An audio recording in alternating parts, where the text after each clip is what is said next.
America के राष्ट्रपति Donald Trump ने अपनी सरकार के खिलाफ साजिश का आरोप लगाया है और जिस शख्स पर यह आरोप लगा है उसे भारत विरोधी माना जाता है। अमेरिका के अरबपति जॉर्ज सोरोस, जो भारत में काफी बदनाम है, जिन पर भारत के अंदरूनी मामले में दखल देने के आरोप लगते रहते हैं, जिनसे जुड़ी संस्थाएं कश्मीर को लेकर प्रोपेगेंडा फैलाने का काम करती रहती हैं, जो इस बात का प्रचार करके भारत की आलोचना करते हैं कि भारत में हिंदू राष्ट्रवाद को बढ़ावा दिया जा रहा है, अब उन्हीं जॉर्ज सोरोस के खिलाफ अमेरिका के राष्ट्रपति डोनाल्ड ट्रंप ने बड़ा एक्शन लेने का ऐलान कर दिया है। यानी भारत के लिए परेशानियां खड़ी करने वाले सोरोस का इंतजाम अब उनके मुल्क में ही किया जाएगा। आज आपको जानना चाहिए, भारत विरोधी माने जाने वाले जॉर्ज सोरोस क्यों अमेरिका के राष्ट्रपति डोनाल्ड ट्रंप की आंखों का कांटा बन गए।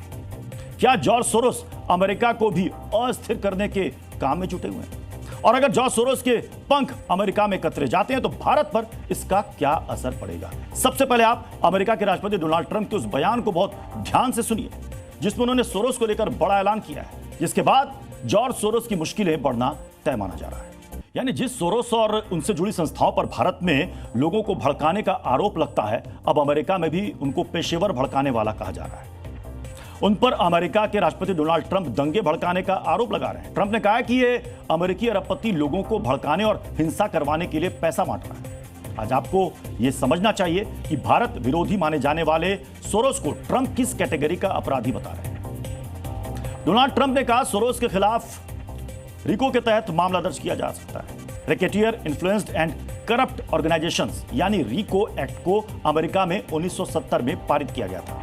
अमेरिका में इस कानून के तहत उन अपराधियों पर मामला दर्ज किया जाता है जो किसी संगठित अपराध संगठन के सदस्य होते हैं, यानी माफिया, गैंग्स या अन्य आपराधिक संगठन जो नियमित रूप से अवैध गतिविधियों में लिप्त रहते हैं।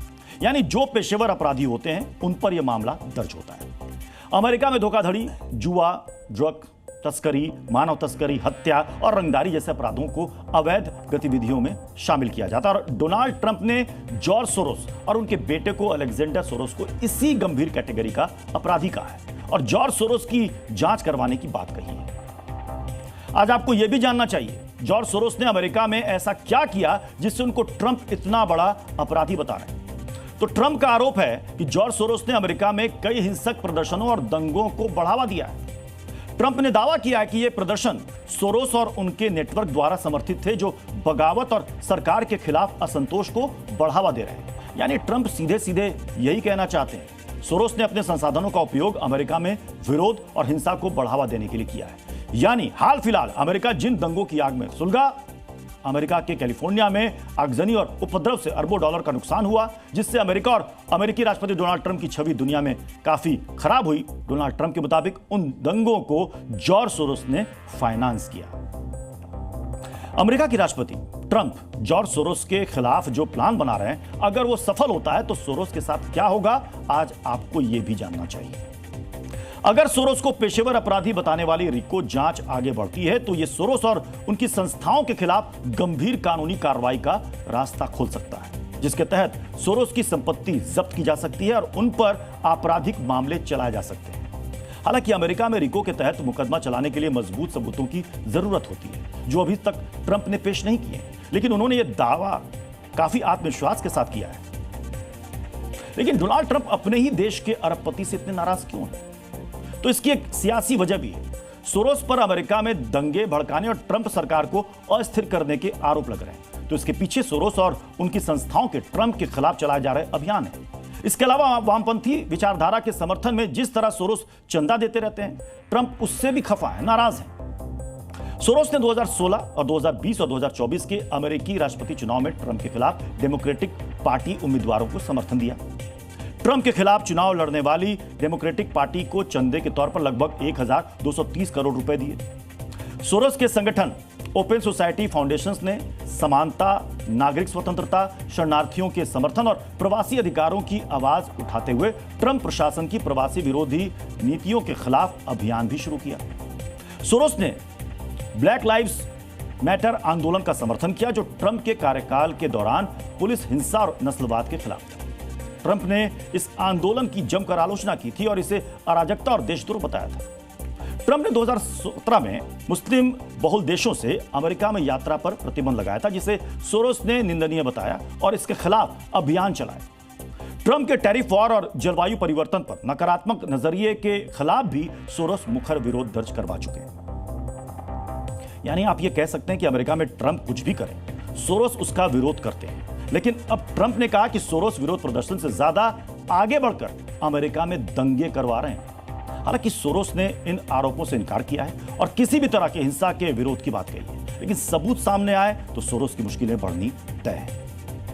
वैसे सोरोस सिर्फ अमेरिका में डोनाल्ड ट्रंप की टेंशन बढ़ा नहीं रहे, उन पर दुनिया में कई राष्ट्रवादी सरकारों के खिलाफ अभियान चलाने के आरोप लगते रहे। जहां जहां लोकतंत्र मजबूत होता है वहां वहां सोरोस से जुड़ी संस्थाएं एक्टिव हो जाती हैं। भारत के खिलाफ भी सोरोस और उनसे जुड़ी संस्थाएं, विशेष रूप से ओपन सोसाइटी फाउंडेशन की एक्टिविटी विवादास्पद रही है। सोरोस की संस्था ओपन सोसाइटी फाउंडेशन ने भारत में एमनेस्टी इंडिया को $10 मिलियन दिए, जिसके बाद एमनेस्टी ने कश्मीर में मानवाधिकारों के उल्लंघन पर प्रोपेगेंडा रिपोर्ट प्रकाशित की, जिसे भारत की अंतर्राष्ट्रीय छवि को धक्का पहुंचाने की तरह देखा जाता है। सोरोस की संस्थाएं भारत के कई एनजीओ को वित्तीय सहायता देती हैं, जो मानवाधिकार, पर्यावरण और सामाजिक न्याय के मुद्दों पर काम करने का दावा करते हैं।